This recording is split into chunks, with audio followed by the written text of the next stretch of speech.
On today's Consumer Watch, the facsimile machine. These days, the fax is almost indispensable.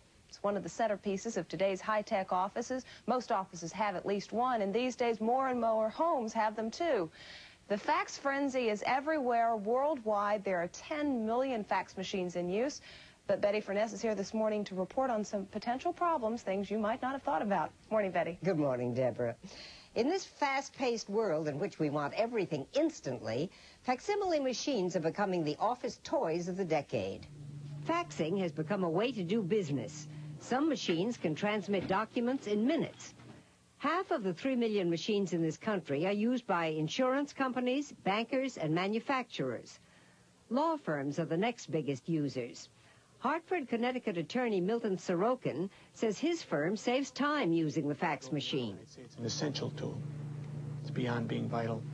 I don't think there's a law firm that can function properly without a fax machine. The Hartford Courant newspaper has capitalized on businesses' need for speed and combined it with the new technology. The Courant publishes fax paper, a one-page summary of tomorrow's news, faxed to hundreds of corporations in the Hartford area 12 hours before the daily newspaper hits the stands. We found that subscribers feel that getting the information in advance sometimes gives them a competitive edge. Williams says fax paper is the first of its kind in the nation, but other papers are experimenting with similar services. Another fast-growing popular use is lunch by fax. This Manhattan restaurant, Piatti Pronti, takes orders for lunch by fax. It's more accurate than a conventional phone call, and the food is delivered faster.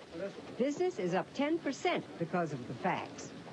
Another expected increase is the number of pages we're faxing each other each year. According to the American Fax Association, 12 billion pages were faxed in 1987, 30 billion in '89, projected to be 58 billion by 1991. But not all these pages are for business. Junk fax is a problem for some users. Like junk mail, it's unsolicited material selling goods or services. Connecticut was the first state in the country to make it illegal to send junk fax. State Representative Richard Tulisano introduced the bill. I've never, and I've been in the legislature almost 15 years, received so much correspondence on any issue. The death penalty doesn't bring you these kinds of letters. But there's a flaw with some faxes affecting those who need to keep permanent records. The ink disappears from certain types of paper in 6 months to a year. This paper was faxed in April last year, and today you can barely read it. Unfortunately, there's some fly-by-night companies that produce inferior paper. Good quality, high-density fax paper should not fade.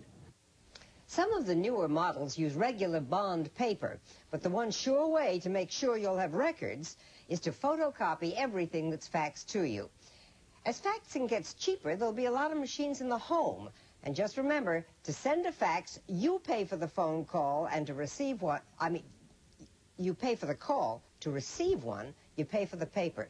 Gets you both ways. Yeah, it does. The gentleman there at the end said, good quality paper, the ink should stay on. That wasn't a real definitive statement. No, apparently there are all kinds of qualities and grades of paper, and they are not graded. There is no standard, so when you go out to buy fax paper, you don't know whether you're getting one that'll last or one that won't until it's 2 years later and you don't have any copy on the paper. So the safe thing is if it's anything important, make a Xerox the instant you get it. Now. All right, Betty, thanks a lot.